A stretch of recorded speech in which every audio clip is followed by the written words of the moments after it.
بله، بخشو تقدیم حضورتون کردیم که مرتبط بود با تحولات اخیر اوکراین. اما مهمان من در استودیو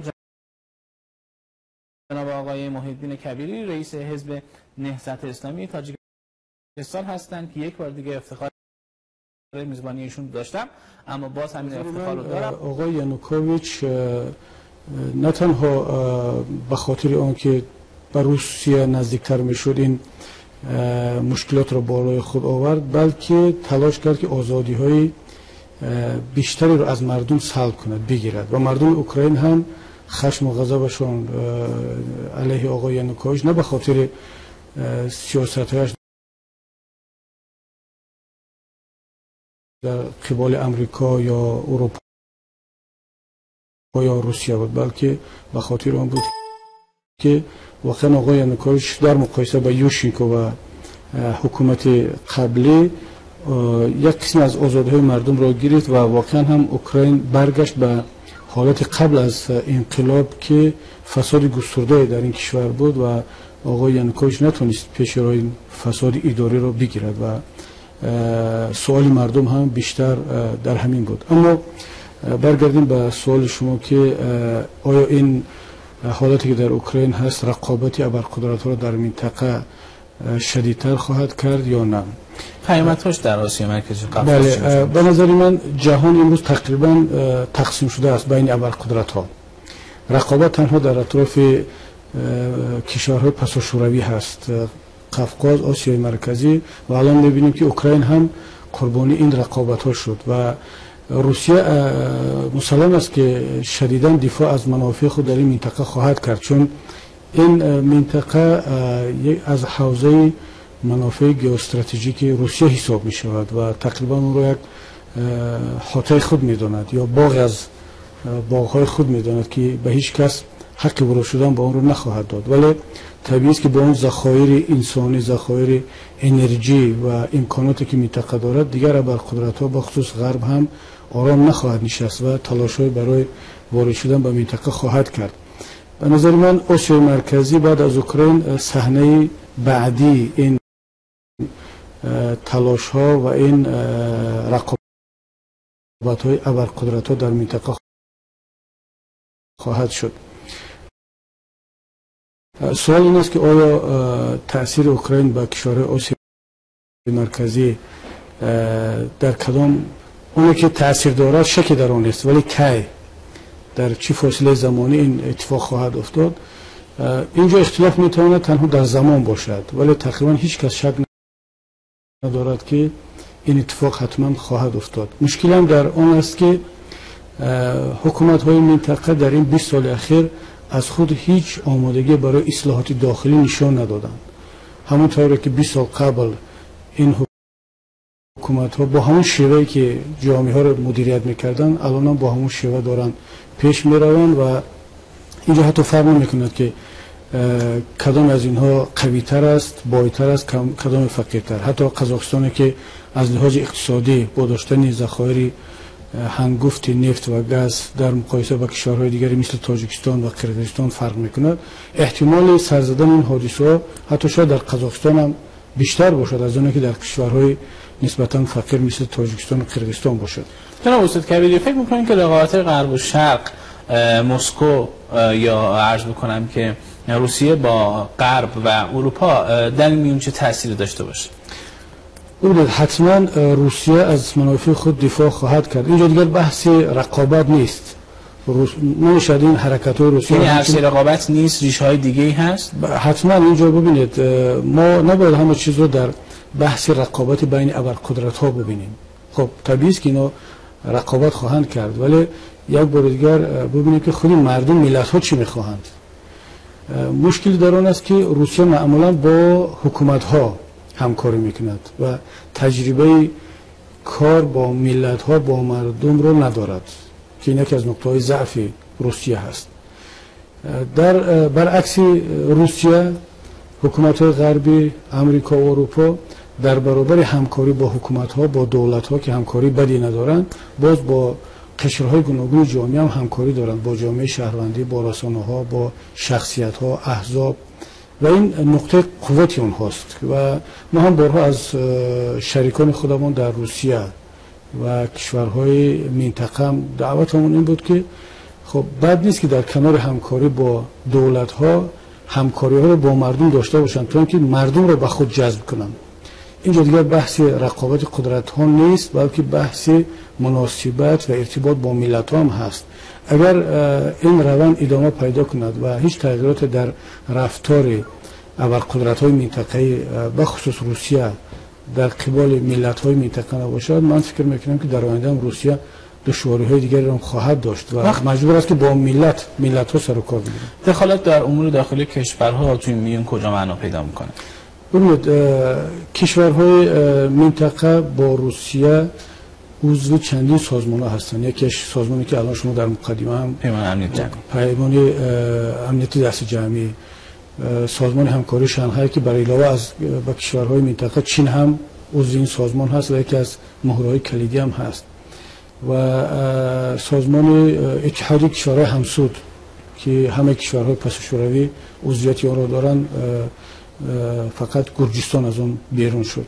خب این بیشتر همکاری ها وجود دارد و همکاری های روسیه با این کشورها به هیچ وجه همچون دخالت روسیه به امور داخلی این کشورها تلقی نمیشد و تا به امروز چنین مسئله گذاری نبود. حمایت از یک کشور همپیمان داره این اتفاق میفته. بله، چون این اتفاق و این عهدنامه ها وجود دارد در حالی که با کشورهای غربی چنین عهدنامه ها اصلا وجود ندارد و در صورت دخالت آنها این میتواند همچون دخالت با امور داخلی این کشورها تلقی شود. بسیار خوب، سپاسگزار. اما خواهش میکنم همراه بیننده باشید، یک فاصله کوتاه میگیریم، برمیگردیم، در ادامه در کنار شما خواهم بود.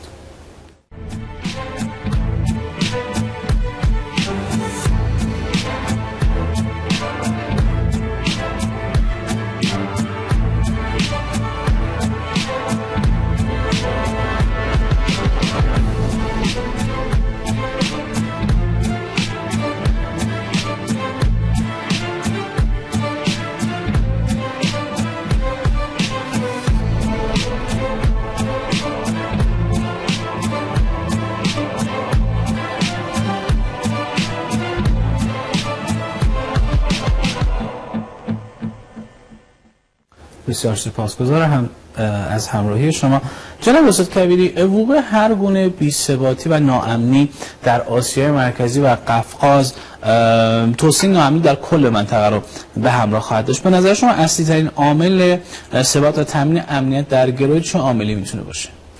اکثر تحلیلگران بر آنن که همونطور قبلا گفتم منطقه داغ در جهان آسیای مرکزی خواهد بود. در علاوه بر حادثه‌های اوکراین و تأثیر آینده آن در آسیای مرکزی، ما افغانستان رو داریم که در همسایگی منطقه آسیای مرکزی است و بعد از 2014 بعد از خروج نیروهای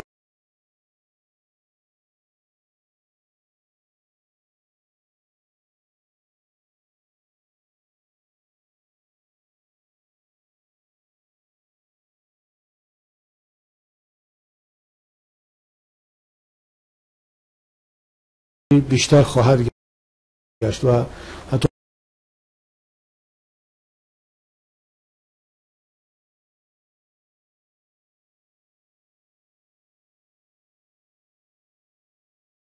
را شروع کنن یا با مردم آزادی بیشتر بدن. اونا فکر میکنن که با راه پرقدرت کردن ساختارهای دولتی از لحاظ امنیتی و ارتش میتوان راه بی‌ثباتی را گرفت. حالا که ما دیدیم که ارتش اوکراین و نیروهای انتظامی اوکراین به مراتب از نیروهای دولت کشورهای آسیای مرکزی قوی‌تر بود ولی نتونست پیش راه این حالت‌ها را بگیرد. شما اساساً معتقدید که دولت جدید اوکراین باید با این نیم نگاهی به بیداری اسلامی در کشورهای عربی یک تغییرات اساسی در کشور ایجاد بکنه؟ ببینید، باید تجربه را بیاموزند و تجربه این کشورهایی که موفق بودن و کشورهایی که موفق نبودن، حتی اگر ببینن که خود مشکلات که بالای سر یانوکوویچ آمد از سلب کردن آزادی ها از مردم بود و حکومت بعدی اوکراین حتما باید این انتظارهای مردم را برآورده کند. پیش از همه در مسائل آزادی‌های سیاسی و همچنین برای کشورهای آسیای مرکزی هم این مسئله بیگانه نیست و دعوت ما هم بارها از رهبران کشورهای آسیای مرکزی این بود که باید در فکری برگزاری انتخابات‌های شفاف باشند، باید آزادی‌های دینی، آزادی‌های فرهنگی و آزادی‌های سیاسی و اقتصادی مردم رو بیشتر کنند و این تجربه کشورهای موفق رو که توانستن پیش راه بی‌ثباتی را بگیرند با راه اندازی اصلاحات باید آموخته بشه. بسیار خوب، سپاسگزارم. خواهش می‌کنم که همچنان همراه بیننده باشید. دوباره خدمتتون خواهم رسید.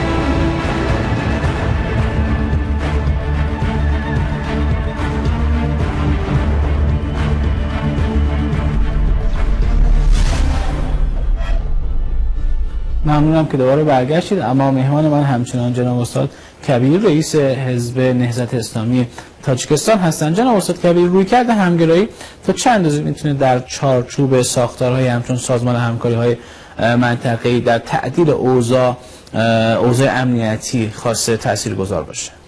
شما در اخبار کوتاهتون گفتید که بزودی در دوشنبه ماه آینده شاید که جلسه نوبتی سازمان همکاری شانگهای برگزار شود تا بازتاب یا تأثیر حادثه اوکراین رو در منطقه ببینن. باز هم ما باید منتظر شویم که اونها چی خلاصه از این حادثه ها خواهند برآورد سران کشورها. اگر باز هم برن دنبال تشدید وضع امنیتی، پس هیچ عبرت نگرفتن و هیچ نتیجه نخواهند داشت. چون ببینید تمام این کشورهای منطقه عضو چندین سازمان‌های مشترک منطقه‌ای هستند، هم در بخش امنیتی و هم اقتصادی، ولی هیچ کدام از این سازمان‌ها که مربوط به همکاری اقتصادی هست تا امروز نتیجه نداده است. یگانه بخش یا سمتی که تا حد نتیجه داده است این هم باز همکاری امنیتی کشورها هست، ولی این همکاری امنیتی تقریبا محدود میشه در حفظ این نظام‌های دیکتاتوری یا خانواده‌ها. یعنی امنیت به خاطر کی؟ امنیت به خاطر ملت‌ها، کشورها، منطقه، یا تامین امنیتی چند از رهبران با خانواده‌ها یا تجارت آنها. اگر باز هم بحث امنیتی محدود به همین امنیت فردها باشد، حکومت‌ها باشد، این هم نتیجه نخواهد داد. ولی در کنار این می‌بینیم که تمام سازشنامه‌ها و عهدنامه‌هایی که به مسائل اقتصادی، تجارتی ربط دارند باید که وضع مردم را بهبود بخشند، یا عملی نمیشن یا ثمره‌ناک نیستند. هیچ وقت در تاریخ ملت‌های آسیای مرکزی بین ازبکستان و تاجیکستان روابط نبود.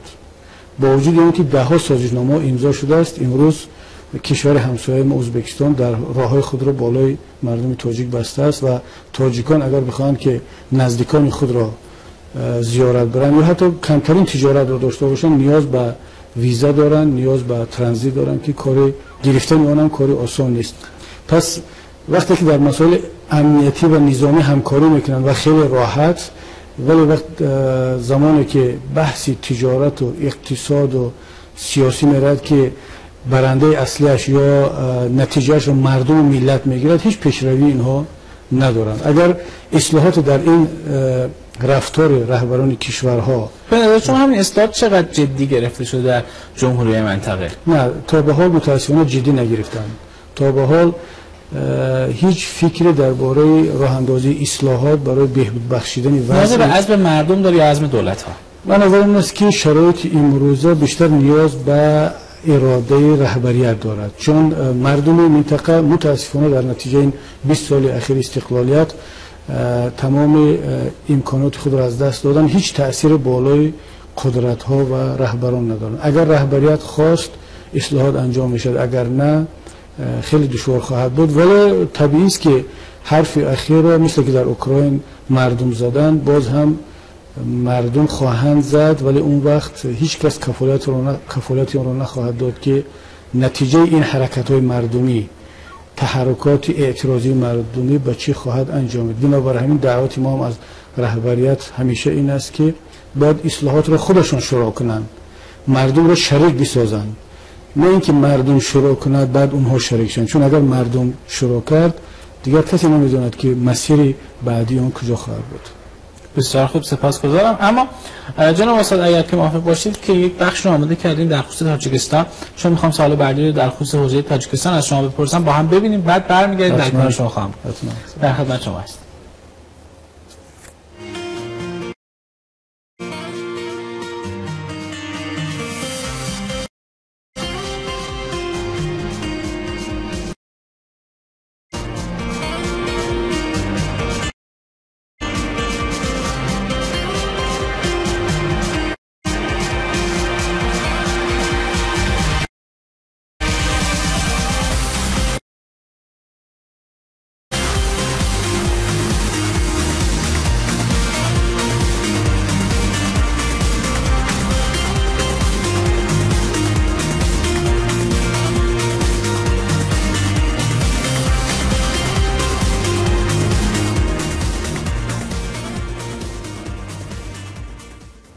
خب مجله آسیای مرکزی و قفقاز رو همچنان نگاه میکنید. جناب استاد کبیری، انتخابات پارلمانی جمهوری تاجیکستان پیش روست و شما هم به عنوان رئیس حزب نهضت اسلامی تاجیکستان برای حضور در این انتخابات اعلام آمادگی کردید. لطفاً درباره چگونگی حضورتون در این انتخابات برای بینندگان ما توضیحاتی رو بفرمایید. در اول اجازه بدید که تشکر بگم برای این لحظه‌های کوتاه ولی خیلی زیبای از تاجیکستان عزیز من. واقعا نهضت اسلامی تاجیکستان اعلام آمادگی برای انتخابات 2015 کرد و ما ستاد آمادگی به این انتخابات را هم تأسیس دادیم که برادران خواهران خیلی جدی آمادگی میبینن. متاسفانه تا به این روز هیچ کدام از انتخابات کشور ما آزاد و شفاف نبود و ما هم برای نظر هستیم که اگر قانونگذاری کشور اصلاح نشود انتخابات بعدی هم شفاف نخواهند بود. بنابراین نهضت اسلامی تاجیکستان با اون چند دو جایی که در مجلس نمایندگان داریم و بنده هم که وکیل مجلس نمایندگان هستم طرح تغییرات لایحه با قانون عمل کننده انتخابات مجلس را به دوستانمون در مجلس پیشنهاد کردیم با امید که اکثریت مجلس که از حزب رئیس جمهور حزب خلق دموکراسی هستند این طرح ما را خواهند پذیرفت، چون طرح به خاطر بهتر کردن قانون پیشنهاد شده است و امید داریم که اگر پیشنهاد ما قبول شود یک انتخابات نسبتا شفافتر خواهیم داشت. ولی باید واقع بین بود که انتخابات آینده خیلی دشوار خواهد بود، بخصوص در پس منظر انتخابات اخیر ریاست جمهوری که در ماه نوامبر سال 2013 برگزار شد. نامزد حزب نهضت اسلامی تاجیکستان نتونست ثبت نام شود به خاطر چند مانعی که با وجود آوردن و خدمت تماشابینان محترم ایرانی هم باید بگم که بار اول در تاریخ تاجیکستان از طرف حزب اسلامی نامزدی یک خانم پیشنهاد شد که اخیراً جایزه 10 زن شجاع جهان را هم دریافت کردند. خانم تاجیک هم باعث افتخار ما تاجیکان و فکر میکنم کل فارسی زبانان باشد. به هر صورت ما یک آمادگی از خود نشان داده استادیم و امید داریم که انتخابات پارلمانی 2015 یک صحیفه نو در فضای سیاسی تاجیکستان خواهد بود و تاجیکستان به جامعه جهانی نشان خواهد داد که آماده یک اصلاحات و وارد شدن به یک مرحله جدید رشد خود خواهد بود. جناب استاد کبیری، روند اصلاحات رو در انتخابات جدید جایی براش دیدید یا اینکه خیر؟ ما اگر منظور سوال شما الگو و نمونه باشد از جای ما، مثلا از انتخاباتی که در کشور ایران برگزار می شود خیلی برای ما میتونه الگو باشد، چون ایران تا به این روز نشان داد که از یک مردم سالاری اسلامی دنبالگیری میکند که آن میتواند الگوی خوب برای تمام کشورهای مسلمانی باشد. البته به این معنی نیست که ما 100% هر چی در ایران هست اون را الگو برداری کنیم. ما میتونیم بخش از انتخابات های ترکیه را هم مورد آموزش قرار بدیم، کشورهای دیگری هم هستن که میتونن به ما کمک کنن، ولی ما به لحاظ قرابت فرهنگی، زبانی و اون همکاری زیچه که بین دو کشور هست فکر میکنم که ایران هم باید یک کمی تلاش کنه تا اینکه به برادران تاجیک خود کمک کنند. چرا ما همیشه دموکراسی رو و مردم سالاری رو از کشورهای اروپایی و غربی بیاموزیم یا انتقال بدهیم به کشورهایمان؟ چرا از تجربه خودمون استفاده نکنیم؟ چون تجربه دموکراسی ایران رو ما تجربه خودمون میدونیم، برای ما بیگانه نیست و باید که امید داریم که دولت جدید ایران با رهبری آقای دکتر روحانی که در یک انتخابات شفاف و دموکراسی سر کار آمدن، دیگر ملت‌های مسلمان رو هم کمک کنند که به این دموکراسی برسند، البته در همکاری با دولت‌ها، در همکاری با ملت‌ها و با نظرداشت اون شرایطی که در منطقه است. بسیار خوب، سپاسگزارم. خیلی تشکر میکنم از حضور ارزشمند حضرت عالی در برنامه مجله آسیای مرکزی و قفقاز. با اینکه مشغله‌های زیادی داشتید اما لطف کردید دعوت ما رو پذیرفتید و اینجا حضور پیدا کردید. سپاسگزارم. خدا نگهدارتون باشه. به امید دیدار مجدد شما در این برنامه.